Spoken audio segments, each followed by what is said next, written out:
28 March 1945, Central Europe. With the life of the Third Reich only one turn of the vice from being extinguished, cracks are beginning to appear in the solidarity of the Grand Alliance. Surprisingly enough, it is the Anglo-American faction that is having its differences.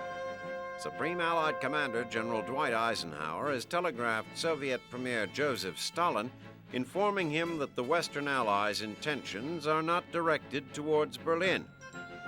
This sends British Prime Minister Winston Churchill into a fury.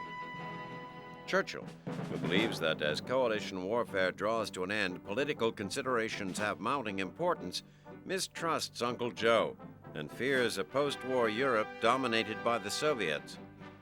Additionally, he accuses Ike of overstepping his authority and communicating his strategic intentions directly to a head of state.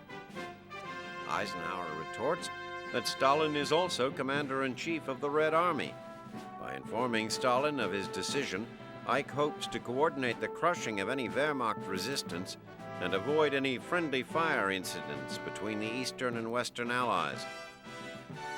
Meanwhile, Adolf Hitler, sequestered 40 feet below the gardens of the Reichschancellery, still attempts to exert some type of strategic influence on the war.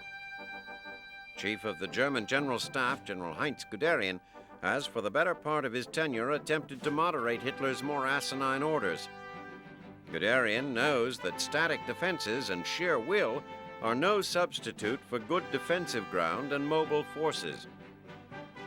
Now, even with his best generals forced to give ground, Hitler still refuses to see his war is lost. Instead, he heaps scorn upon the general staff he feels has failed him. Hitler relieves Guderian, ostensibly for health reasons, and in his place appoints General Hans Krebs. Actions on the other side of the Eastern Front suggest changes in the wind for the Russians as well. In a foreshadowing of things possibly to come, Soviet Foreign Minister Vyacheslav Molotov announces to the Japanese ambassador to Moscow that the Soviet Union does not intend to renew its non-aggression treaty of 1941.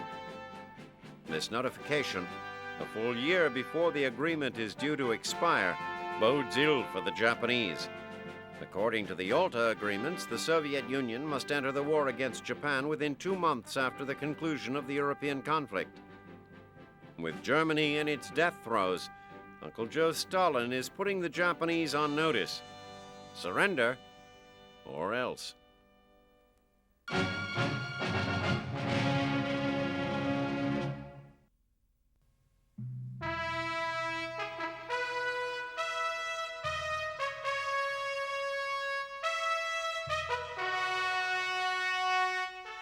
Every fighting man must overcome intimidating obstacles on his way to victory. Some of them are personal. He must conquer his own fear and learn the skills that will keep him and his fellows alive on the fields of battle. Sometimes those obstacles are more concrete and tactical. A river that must be crossed, a hill that must be taken, a target that must be hit from above when the very air explodes in bursting fire around him. Every soldier expects to confront these challenges sooner or later. But there is one special group of men who had to fight a war at home before they ever saw combat overseas. These courageous few are the Tuskegee Airmen of the 332nd Fighter Group. Never before have black pilots served in the armed forces, but the splendid reputation they have acquired in the skies over North Africa, Sicily, and the Mediterranean have changed that forever. If the key to victory is overcoming obstacles, then the success of the 332nd should come as a surprise to no one. In 1941, activists and black leaders appealed to the courts to end Jim Crow segregation and allow young black men the opportunity to become pilots. The War Department formed the 99th Pursuit Squadron to be trained at the Army Airfield in Tuskegee, Alabama, near the site of Booker T. Washington's famous Tuskegee Institute. The school had already established a civil aviation branch, and it was quickly converted for military use. The plan was met with scorn from many white military and political leaders who thought the experiment would merely prove the inadequacy of blacks to become flyers. Such ridiculous theories were soon put to rest by confident cadets who came from all over America to join the program. One of the first to enroll was Captain Benjamin Davis, the first black cadet in 47 years to graduate from West Point. He was among the first Tuskegee class of 5 pilots to gain their wings, and went on to command the 99th Squadron after his promotion to lieutenant colonel. Still, there were many detractors. Critics believed that the black pilots would never be accepted by their white counterparts. But by the summer of 1943, the squadron was stationed in Italy and flying missions as bomber escort fighters. Since June 1944, when the 99th joined with 3 other Tuskegee squadrons to form the 332nd Fighter Group, they have become famous enough to win epithets from friend and foe alike. The Germans call them Schwarze Vogelmännchen, the Black Birdmen. Fellow white airmen call them the Black Red-Tailed Angels, from both the distinguishing markings on their Mustangs and their record of never having lost a single bomber escorted by their squadrons. Tuskegee Airmen have destroyed over 200 enemy aircraft thus far in the war and flown thousands of sorties. In March 1945, Colonel Davis led a squadron of 72 P-51s from their base in Italy on a bomber escort mission destined for Berlin. Because of the distance, a second squadron should have relieved them for the final leg of the journey, but the relief never came. Despite being low on fuel and facing the prospect of engaging the superior German Me-262 jet fighters, Davis' group continued on to the target. In the ensuing dogfight, the Red-Tailed Angels shot down 3 jets and lost 2 of their P-51s, but the mission was successfully completed. For their skill and valor, the 332nd received a Distinguished Unit citation. What better example of loyalty and sacrifice can be found than these men, willing to risk everything in defense of a country whose shortcomings they know all too well? Whatever awards may come their way, it will be difficult to adequately honor these brave pioneers for the respect they have earned, not just for themselves, but for the generations which will follow them. More than any other black fighting unit, it is perhaps their example that will pave the way toward the end of segregation in the American Armed Forces.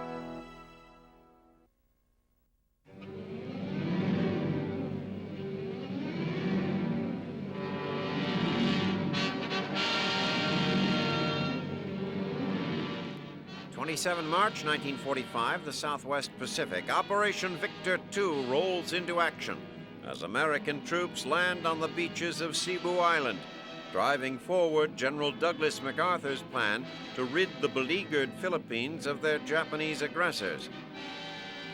The first elements of the Americal Division land without incident at Talisay, following a routine bombardment by American cruisers and destroyers. But what at first promises to be a carefree day at the beach quickly turns to chaos. Exploding mines kill and wound advancing soldiers and destroy 10 of the first 15 arriving tanks. Based on intelligence from Filipino guerrillas, American engineers expected the beaches to be mined. What they were not expecting was that the mines would be planted so deeply that the naval bombardment would fail to detonate them. As succeeding waves of landing craft arrive, men and equipment jam the shoreline, unable to move forward. Engineers scramble to disarm the devices and map a path through the treacherous sands. As the marooned Americans wait at water's edge, they have one person especially to thank that they are not annihilated where they stand: the author of the latest Japanese defensive tactics. Imperial Command's felicitous new tactical policy of abandoning beachheads for inland defenses saves the Americans bacon. If their forward defensive positions were manned, the Japanese might have thrown the Americans back into the sea like an undersized fish. At the very least, they might have forced the Yanks into a costly frontal assault. But for now, fate seems to have smiled on the Americans. As the GIs move cautiously inland toward Cebu City, they pass abandoned pillboxes and artillery installations that might have been used to write their death warrants. Instead, they stand empty and harmless in the glare of a tropical sun. Even with the delay at the beaches, American infantry enters the city unopposed just 1 day after landing. The next objectives on Cebu are the metropolitan water sources to the west and the Lahug airstrip to the north. Once the surrounding hills are cleared of the remaining Japanese, engineers will begin to work on a base for Allied flyers. Meanwhile, on Luzon, fighting continues along the Shimbu line.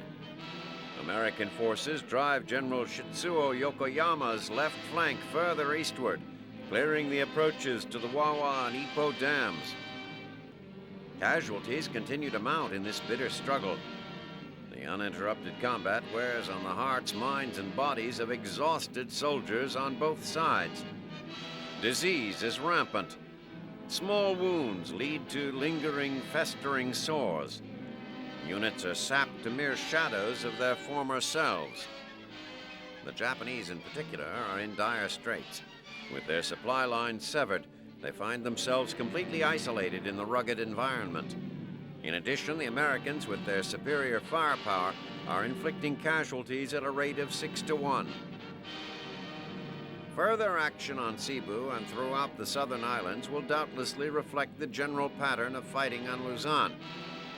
Refusing to bow to the inevitable, Japanese troops retreat to defensive ground, dig in, and fight ferociously to the end.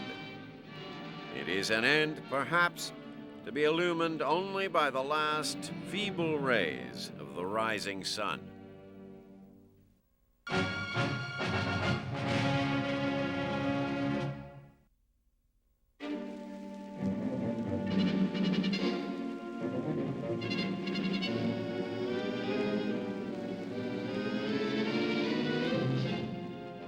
March 1945, Danzig, the city where the opening shots of the Second World War were fired over 5.5 years ago, falls prey to the Soviet steamroller as troops of the Second Belarusian Front under Marshal Konstantin Rokossovsky enter this Baltic port. German resistance, heretofore fanatical, now approaches the realm of the superhuman. Soldiers push themselves and their machines beyond endurance in the futile attempt to stem the Soviet colossus. German tactics and technology make themselves felt time and again as Soviet penetrations are sealed off and destroyed. Despite these horrendous losses, the Russian advance continues. Nevertheless, the sacrifice of the Wehrmacht is not totally in vain. In his Berlin bunker, Hitler and his retinue still cling to the delusion of victory. The common German soldier's reason to fight on is far less grandiose and far more intimate. Since the beginning of the war, segments of the civilian population of Europe have been on the move, displaced by battle or merely trying to avoid the crushing heel of Hitler's new order. Now the frightened figures furtively fleeing are German. Stalked by Russian forces, these refugees know that mercy and compassion are in short supply should they fall into the hands of the Bolsheviks. Their only hope lies in reaching the coast and evacuation. Shielding them is the Wehrmacht's prime, if unofficial, mission. Thanks to propaganda minister Joseph Goebbels, German soldiers have seen the price civilians pay when liberated by the Russians. Unspeakable atrocities committed by troops whose hearts and minds have been filled with their own propaganda machines call for extracting the last ounce of revenge from anything German. The Wehrmacht achieves a measure of success, as many refugees find safety on ships sailing from Baltic ports. But success for some is cold comfort to others too slow or too unfortunate to avoid capture. By 30 March, German units east of the Oder are forced into tighter and tighter perimeters until exhaustion, lack of ammunition, and sheer Soviet numbers finally overwhelm them. Some opt for surrender, while others make a determined last stand, giving the last full measure for Volk, Reich, and Führer. In the south, the failure of Hitler's Spring Awakening offensive in Hungary has allowed the Soviets to counterattack with a renewed vigor that doomed General Otto Wehler's Army Group South to an incessant retreat to avoid annihilation. By 2 April, advanced Soviet units reached Neusiedler Lake, bordering Austria. The former crack SS divisions guarding the approaches to Vienna now are cracked units, retaining only traces of their former strength and elan. 2 days later, the last German troops are evicted from Hungary. Hitler's ideological supermen finally have discovered what their less enlightened, mere mortal Wehrmacht brethren have known for quite some time.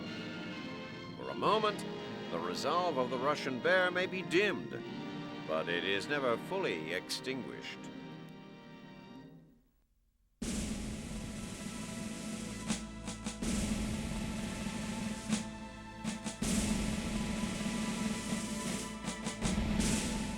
When history reflects upon the epic struggle known as World War II, it will note the political savvy of Roosevelt, the strategic brilliance of Eisenhower, Patton's boldness, and MacArthur's dogged determination.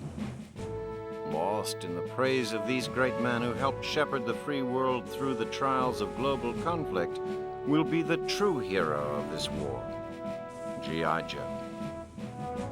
He is the common soldier, sailor, or airman. Did not ask to be thrown into this tempest of blood and violence.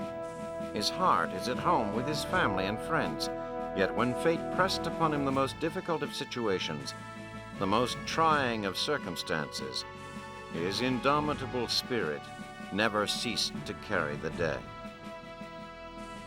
1941 found him an innocent young man from small-town USA. The war in Europe and Asia was a distant affair of little consequence to his daily life.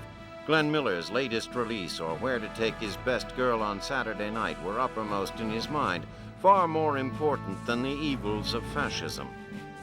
Pearl Harbor brought that world of wide-eyed innocence crashing down around him.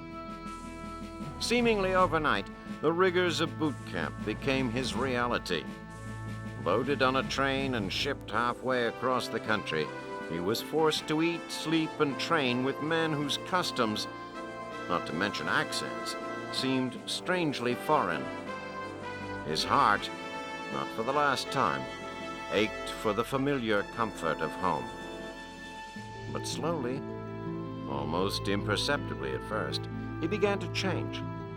His step was sharper, more self-assured, his posture upright and eyes alert, and gradually he and those men who at first seemed so foreign became a cohesive unit.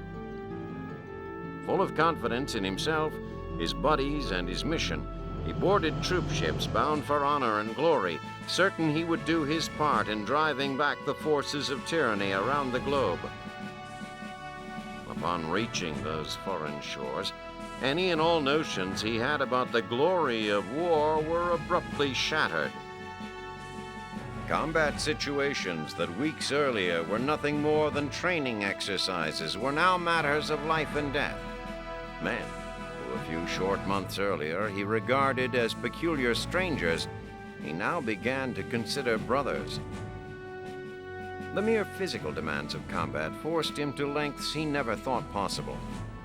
Forced marches for days on end, frigid cold, insufferable heat, frostbite, malaria, and a myriad of other discomforts. These were the conditions he was forced to endure.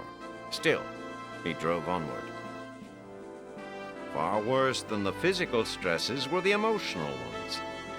This man, who not so long ago was an innocent boy, soon found himself charged with the daily task of killing other men.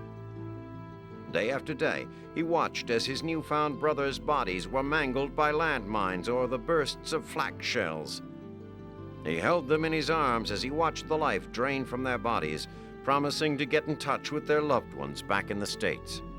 His mind raced with endless questions.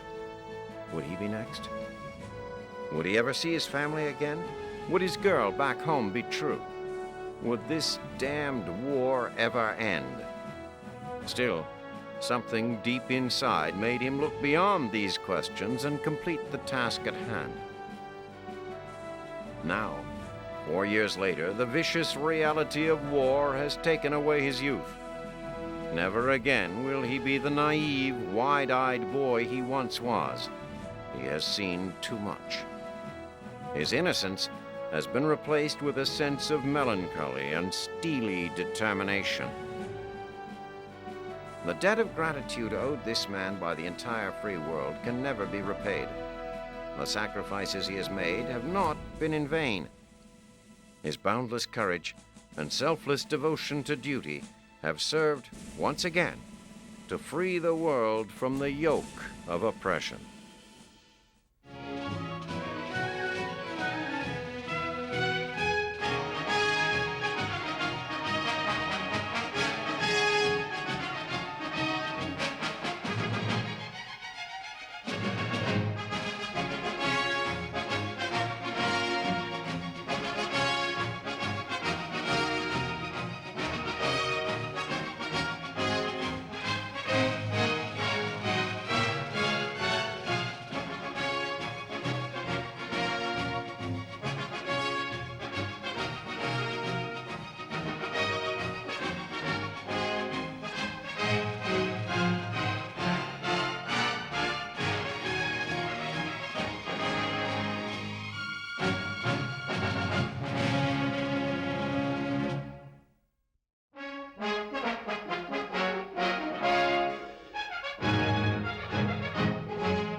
First April 1945, Paderborn. With American forces arrayed like a noose around Germany's Ruhr Valley, the time has come to choke the life out of the Third Reich. Forward units of the 1st and 9th Armies meet near Paderborn as 18 divisions of arms and armor wheel inward for the kill. Before them is the clanking steel heart of Germany's war machine. Even though Allied bombers have turned towns like Essen and Dortmund into smoldering craters, bombs and bullets are still produced among the ruins. Also hiding among the rubble is a hefty portion of the German army. Allied intelligence has estimated 150,000 enemy troops lurk in the 50 by 70 mile area. As the dog faces of the 1st and 9th are about to discover, that is an extremely conservative guess. Planners of the Ruhr assault feared it might take weeks of street-to-street fighting to clear the region, but that was before enemy resistance melted away on the Rhine. Since the Allies hopped the Great Barrier just days before, reconnaissance battalions have driven completely off the battle maps. They now consult tourist books or enemy captives who at gunpoint prove to be reliable guides. With free-flowing supply lines and undisputed air supremacy, Allied troops carve through the countryside without fear. In some cases, divisions simply plow through pockets of resistance, never looking back. There are plenty of troops behind them to finish the job.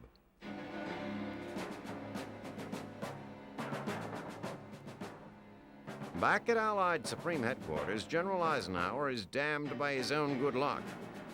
The invasion of Germany is going so well, the Allies are starting to think less about winning the war than winning the peace.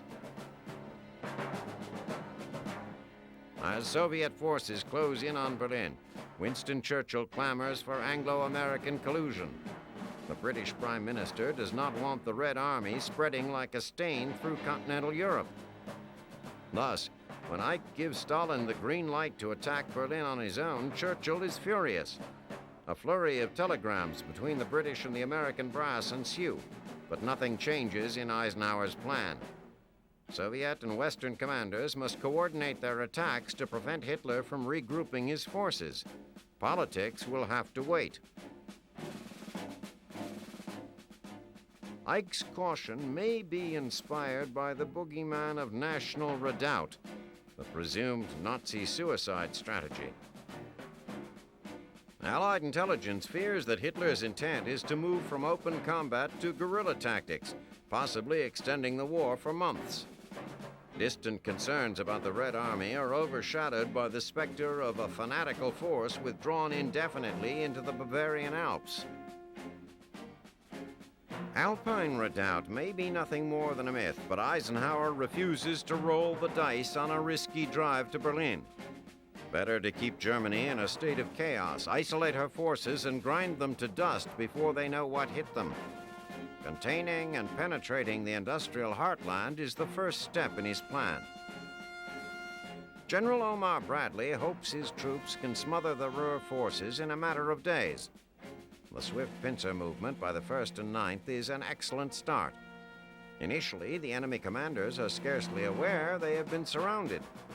When word of the encirclement finally reaches Hitler, he demonstrates his talent for euphemism, dubbing the region a fortress. Field Marshal Walter Model, trapped in the Ruhr with his battered Army Group B, doesn't see it that way. His forces are, in essence, sealed into a killing field with their backs against the Rhine. Model's only chance is to try punching through the American line and making a run for the interior of the Reich. The uncooperative Allied juggernaut, however, relegates his escape plans to the drawing board. Model's understrength forces are continually pitched back into the Ruhr by a thundering nightmare of American steel. As the noose tightens, there appears to be no coherent German strategy. One town is staunchly defended, the next abandoned. Either way, American troops are inexorably pushing the armies of the Reich onto a smaller and smaller patch of real estate. Throughout the hopeless struggle, Model has convinced himself that he was, if nothing else, delaying the eastern progress of the Allies. When the truth finally reaches him, that his forces are isolated behind the Allied front, even that feeble delusion is denied him. That he should surrender is no longer in doubt. It is the only sane response to his situation. But as his Führer demands a fight to the death and his troops scramble in disorder, the question has become, how?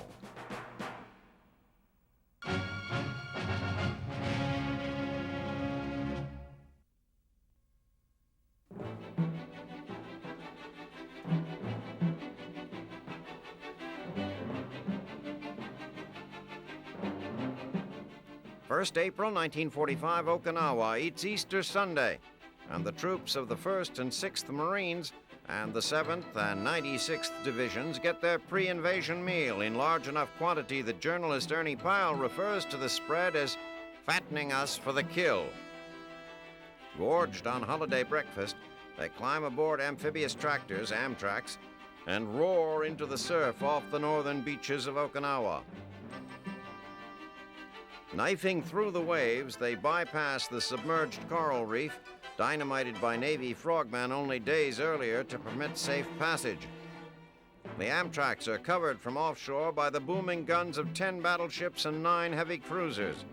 The Fifth Fleet has been pounding the island for 6 days, double the bombardment at Iwo Jima. Off the southern shore, on the opposite side of the island, landing craft carrying elements of the 2nd Marines knife across the water in similar fashion.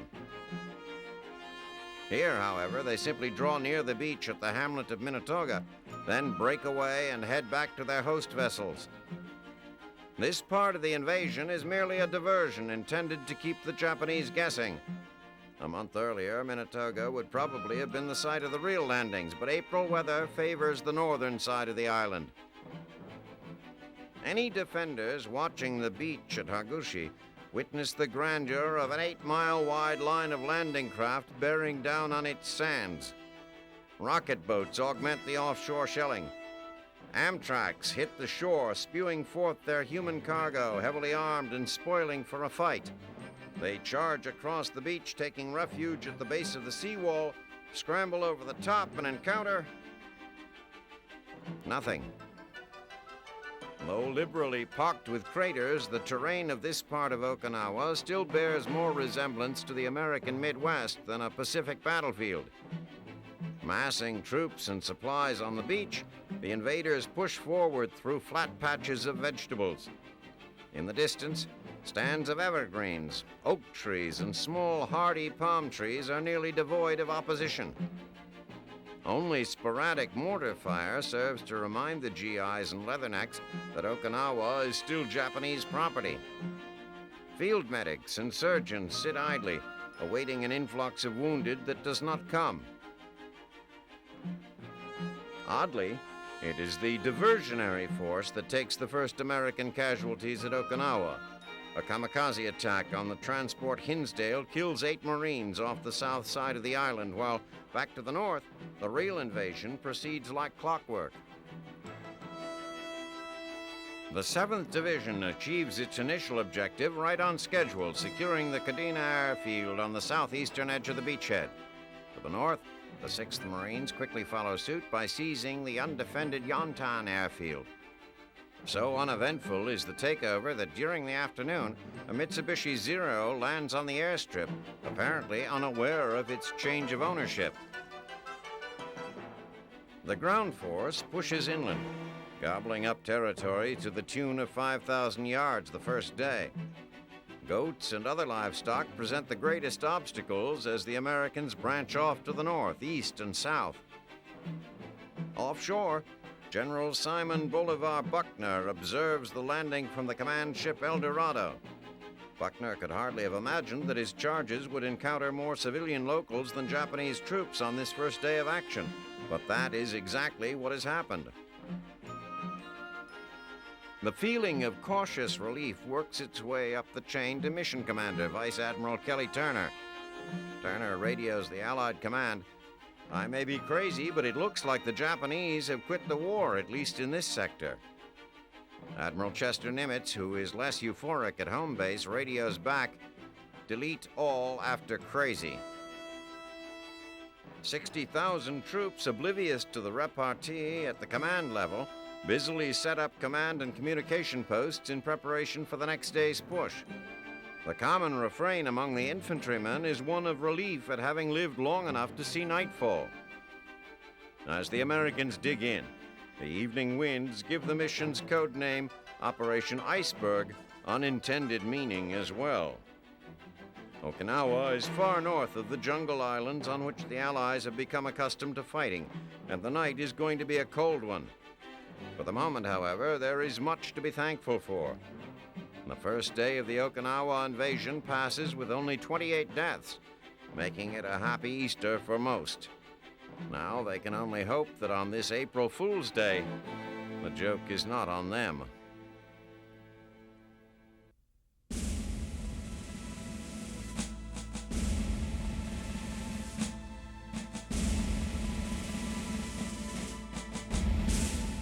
In this war, the fight has extended beyond the field and into laboratories and factories.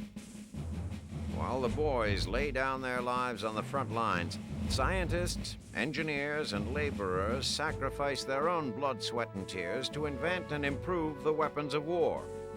For in combat, survival frequently depends not only on the will and proficiency of the soldier, but also on the quality of his weapons. While most of the world worked to forget World War I, Germany spent the post-war years gearing its industrial talent toward war production. Their most important advances were made in the development of the tank. Tanks made it to the battlefield during the First World War, but they were lumbering, temperamental hulks capable of supporting infantry but lacking the speed needed to exploit weaknesses in enemy defenses. In the years between the wars, English theorists Colonel J.F.C. Fuller and Liddell Hart proposed that fast-moving armor columns would play a leading role in the next military drama. Britain scoffed at the idea. German General Heinz Guderian did not. Soon, larger and faster tanks rolled out of German factories, each a valuable brick in the foundation of Blitzkrieg. By the start of World War II, the Germans had developed the Panzer III.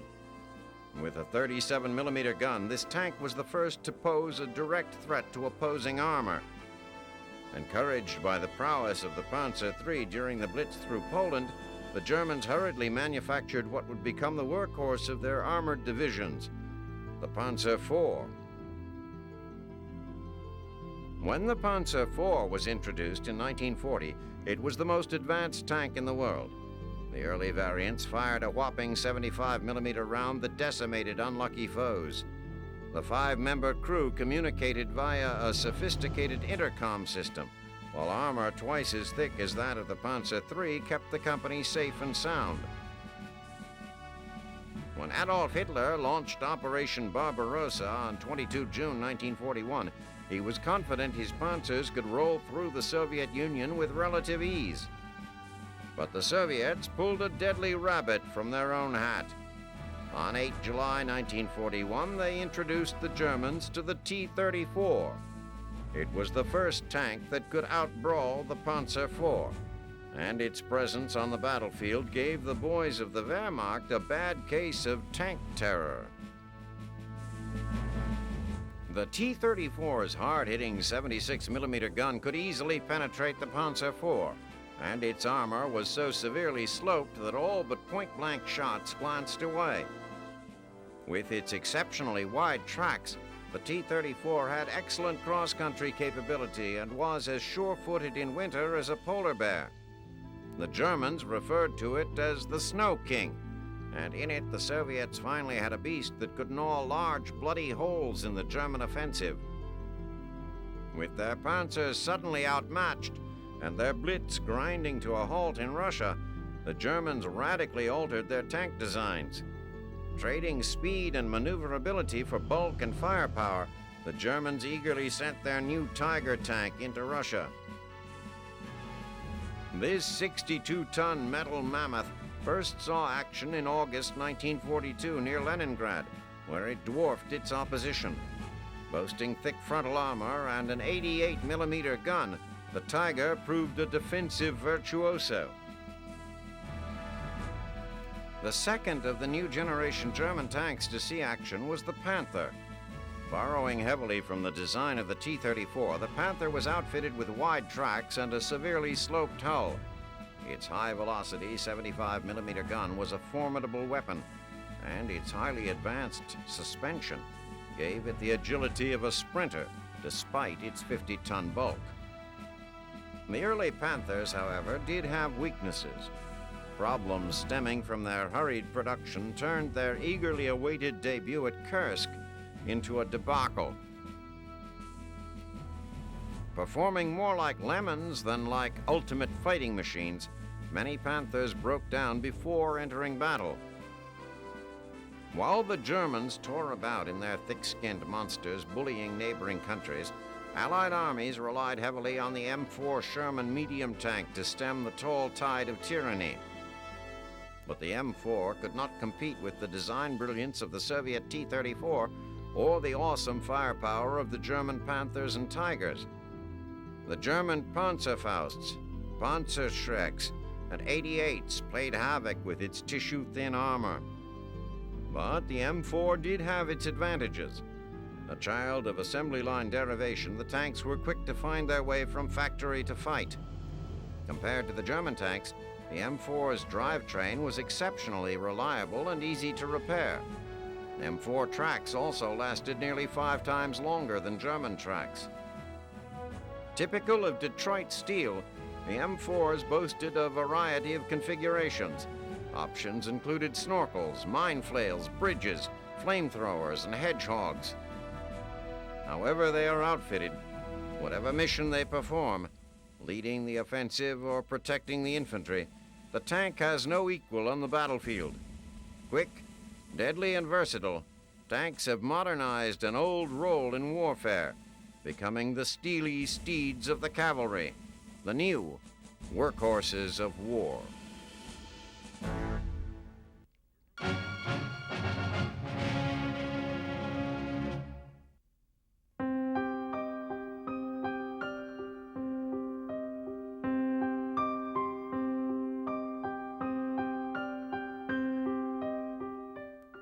April 1945, Warm Springs, Georgia. The world mourns the death of President Franklin Delano Roosevelt, who suffered a cerebral hemorrhage while relaxing with friends at the Little White House in Warm Springs, Georgia. A casualty of war, of service to his country. The president was 63. From all over the globe, the reaction is one of disbelief, of sorrow as deeply felt as that for a friend or family member. GIs in the field weep openly, yet resolutely go about their job of winning the war. British Prime Minister Winston Churchill is overpowered by a sense of deep and irreparable loss, as if, he says, he had been struck a physical blow. Joseph Stalin is deeply distressed, wondering what the future holds for the Soviet Union's relationship with the United States. Sorrow knows no boundaries. From the staunchest Democrat to the most avowed Republican, the field hand to the businessman, young and old alike, in small towns and thriving metropolises, all grieve FDR's passing. As the funeral train bears Roosevelt's body from a sleepy little southern town to a nation's capital bursting at the seams from wartime inhabitants, hundreds of thousands of mourners line the tracks to pay their last respects.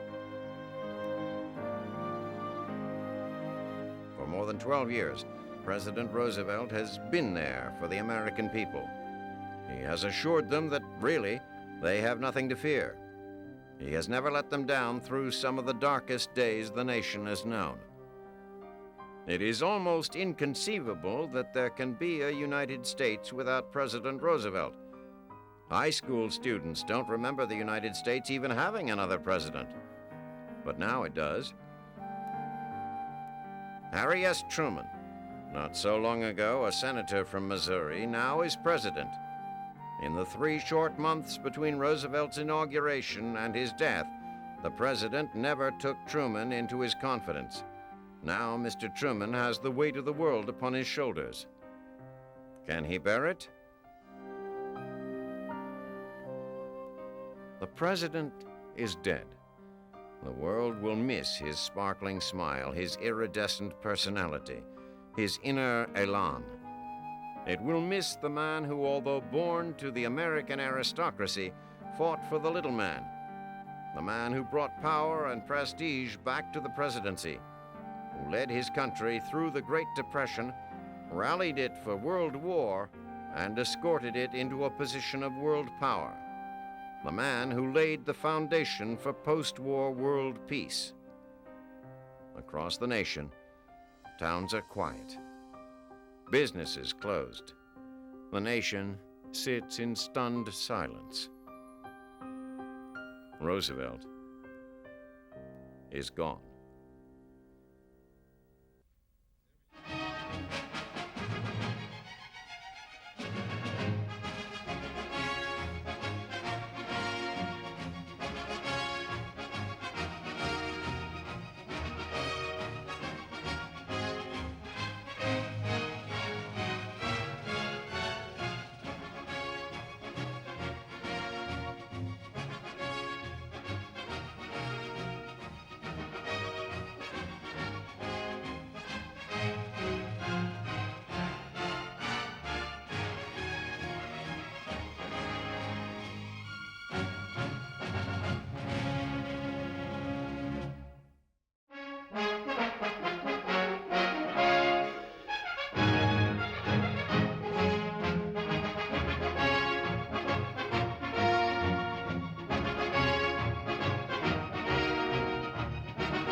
9 April 1945, northern Italy. On a beautiful day with soft breezes and sunshine, German troops defending Italy enjoy what they think is a routine morning.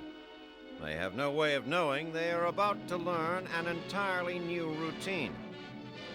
At midday, a mighty throbbing fills the air as the Allied drive for the rest of Italy begins. Medium bombers and close support squadrons attack German command posts and gun positions along the Senio River. 90 minutes later, heavy bombers saturate the German defenses with thousands of fragmentation bombs. For the next 4 hours, the Germans will be pinned by a deluge of concentrated gun and mortar fire, alternated with low-level fighter-bomber attacks. For the first time in months, the Allies in Italy are on the move. After a quiet winter of resting and rearming, the Allies are ready to crush the Germans and clear the way to the Alps. Morale is soaring among the exotic group of multinational units massed within General Mark Clark's 15th Army Group on the Forgotten Front. British, Polish, French, and Americans are joined by sepoys, Gurkhas, and Maoris from the British Commonwealth countries of India, Nepal, and New Zealand. In addition, reinforcements have also arrived from African American, Brazilian, and Nisi or Japanese American units. Along with the manpower, the Allies in Italy have also gained some valuable equipment previously denied them. They've received Sherman tanks known as kangaroos that can carry infantry, as well as amphibious DD tanks and tracked fantail landing vehicles, both of which will be useful on Lake Comacchio and in the many areas suffering spring flooding. Clark's armored units also have improved Churchill and Sherman tanks that carry heavier guns. Flamethrowing tanks, tank dozers, bridge-building equipment, and masses of ammunition round out the resupply. Allied air support is much improved as well, as more and more heavy bomber squadrons have been released to Italy. In recent weeks, they have been pounding German supply routes, wrecking roads, bridges, and railway yards. Meanwhile, new German commander Heinrich von Fiedinghoff faces a difficult task.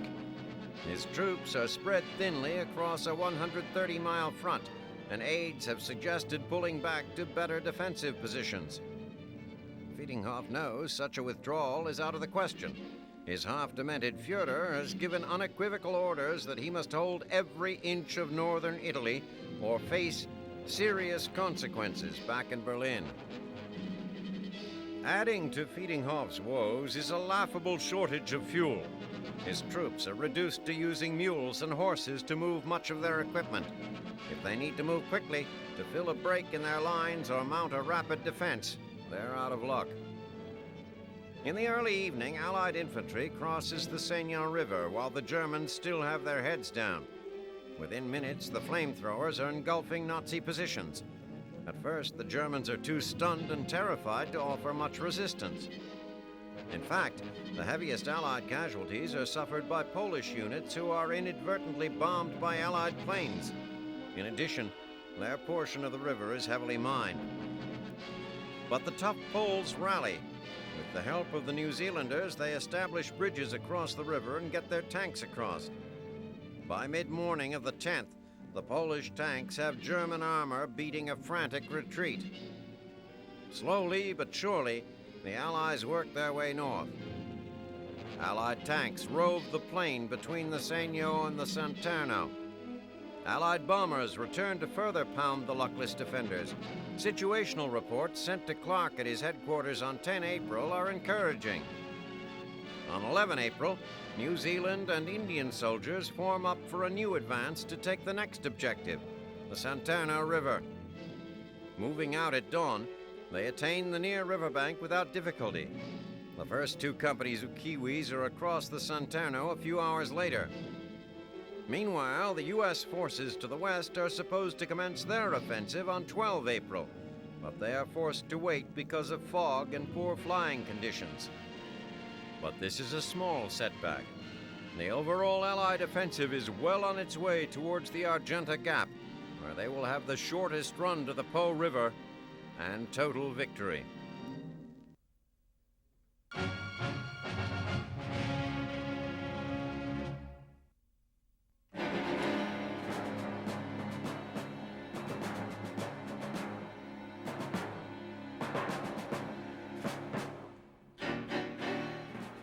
7 April 1945, Okinawa. The enlisted men knew it was too good to be true.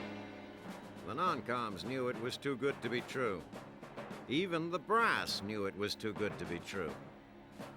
That knowledge provides no comfort to the men of the 96th Division, who engaged the enemy on 2 April, discovering the defenses that Allied reconnaissance had been unable to identify through southern Okinawa's thick cloud cover.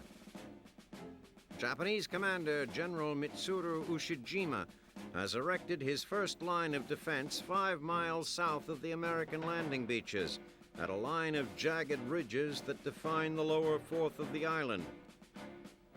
As on Iwo Jima and Luzon, the servants of the rising sun fight from fortified bunkers fed from a maze of tunnels that keep them out of the American sight, but in no way out of mind.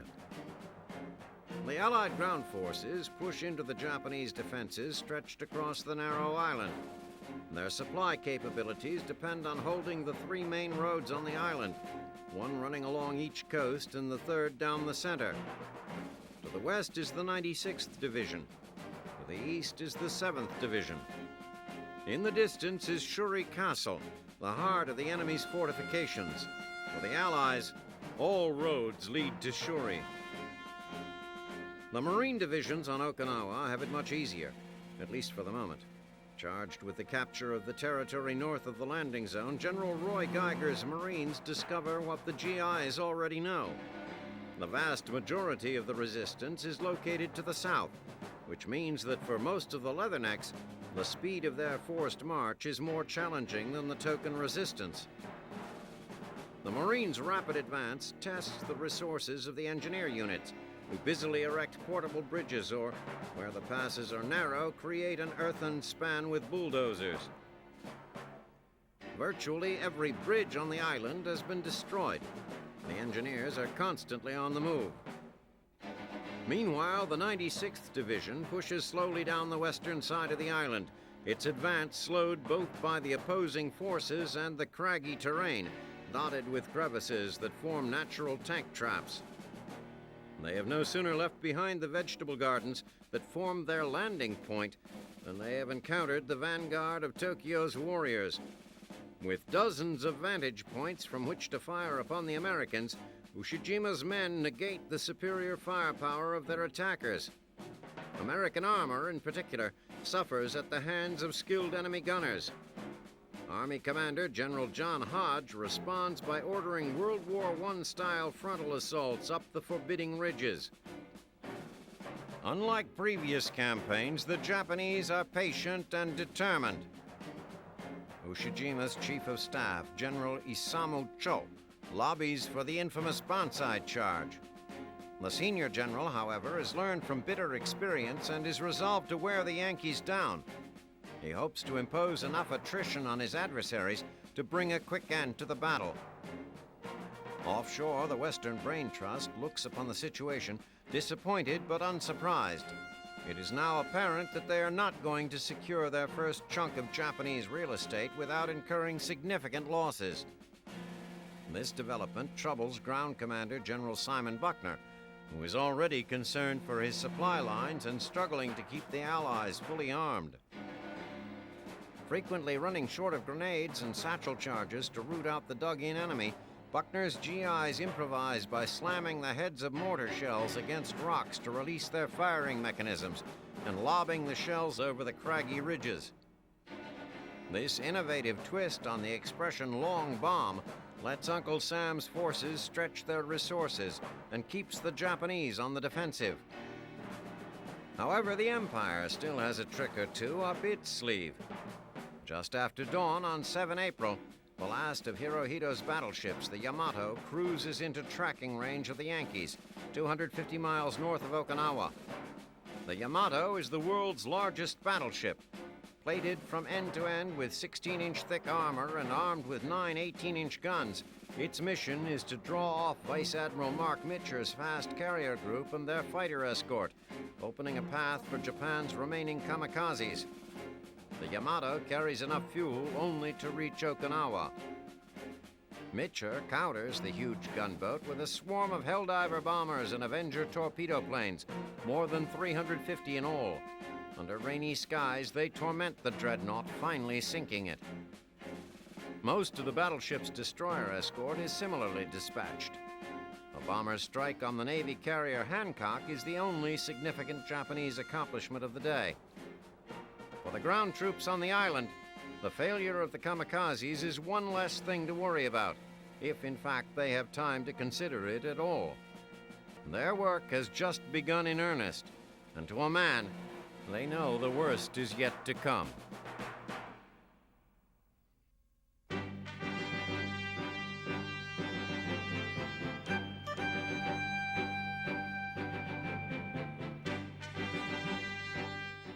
Adolf Hitler promised the Germans a glorious future when he rose to power and elevated the Nazi Party to its dominant role in state politics. For a time, it appeared he had the power to deliver on that promise. Prosperity and pride were renewed in a populace broken and humiliated in the disastrous Great War. But by plunging his resurrected nation into yet another world conflict, Hitler has delivered a once proud people back to the brink of destruction. Worse, he has marked them forever with the guilty, blood-red stain of evils committed in their name.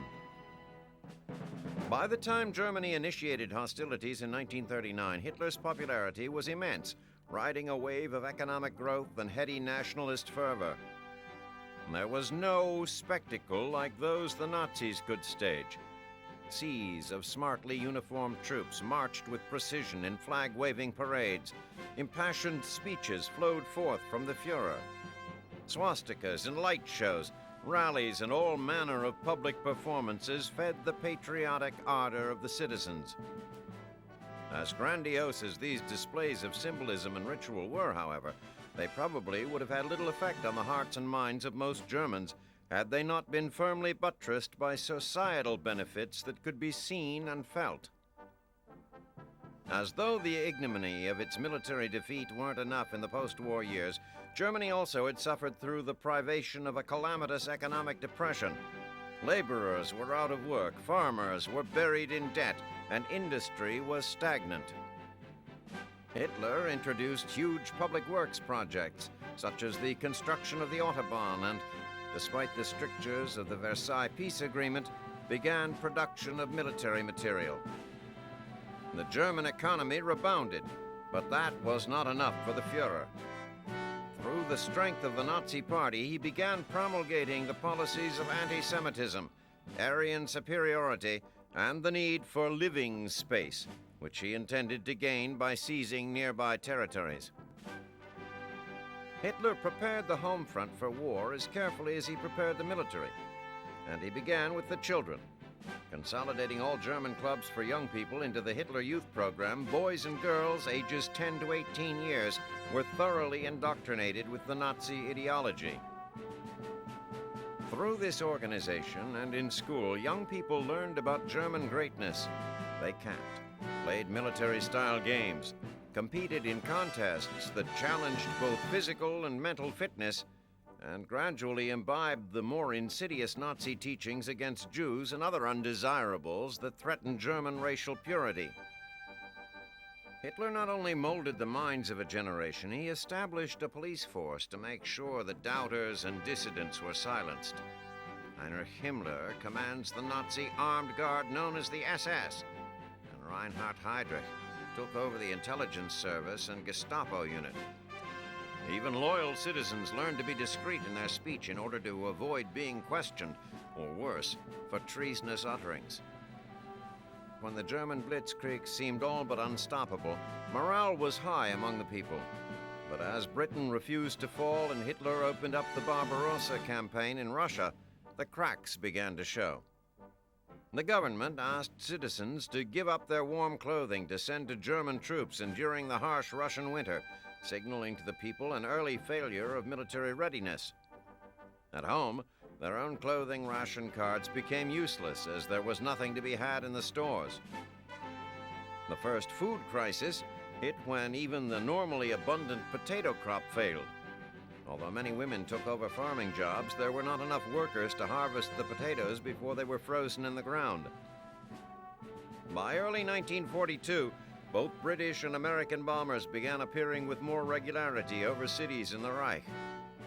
Lübeck was the first city to go up in flames due to saturation bombing. Air raids have become the norm for most urban Germans as the frequency and ferocity of the attacks has steadily increased. After the tremendous loss at Stalingrad in 1943, the German people began to see defeat as a very real possibility. Joseph Goebbels worked the German propaganda machine overtime, attempting to quell the tide of rising fear. For his part, Hitler began to intimate that the Reich's citizens would be to blame if the war effort failed, because they did not show enough loyalty and sacrifice. The government has been actively recruiting women for work in the factories since 1941, but the initiative has been largely unsuccessful. Germany's women have been schooled well in Nazi doctrine that urged children, church, and kitchen as the only proper feminine spheres of activity. When the government began conscripting women for the workforce in 1943, they still resisted, taking advantage of every exemption open to them, especially that of becoming pregnant. Children, too, have been subject to the pull of the state. The Hitler Youth Organization volunteered 6 million of its members aged 10 to 15 years old. Even so, the burden of production has fallen on a sizable force of foreign forced labor from occupied territories, prisoners of war, and the slave labor of imprisoned Jews. With every available male sent to the front, women, children, and the elderly have been recruited for quasi-military jobs, including anti-aircraft duty. Operating searchlights, detecting planes, and manning the guns are hazardous tasks, sometimes undertaken by civilian women and children as young as 11 or 12 years old. With Russian troops advancing from the east and GIs and Tommies making inroads into Western Germany, the fatherland citizens have inherited the wrecked dream of their beloved Führer. Germans haunt their ruined cities like ghostly fugitives, or litter the roads in ragtag remnants fleeing the Soviet scourge. When they pick through the rubble of their lives, what will they find of Hitler's grand schemes? Perhaps the shattered landscape provides the only possible recompense for promises built on a foundation of unbounded arrogance and unimaginable hatred.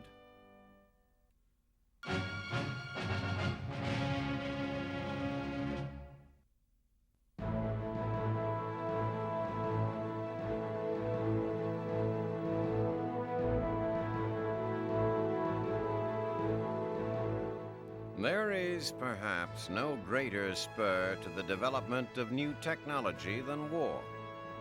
In the desperation of battle, ideas that would be dismissed in less trying times as impractical or even impossible are tried and found to have merit. Certainly, one of the enduring legacies of World War II will be its contribution to engineering. Aircraft are being developed that, in the post-war world, will change the way mankind travels.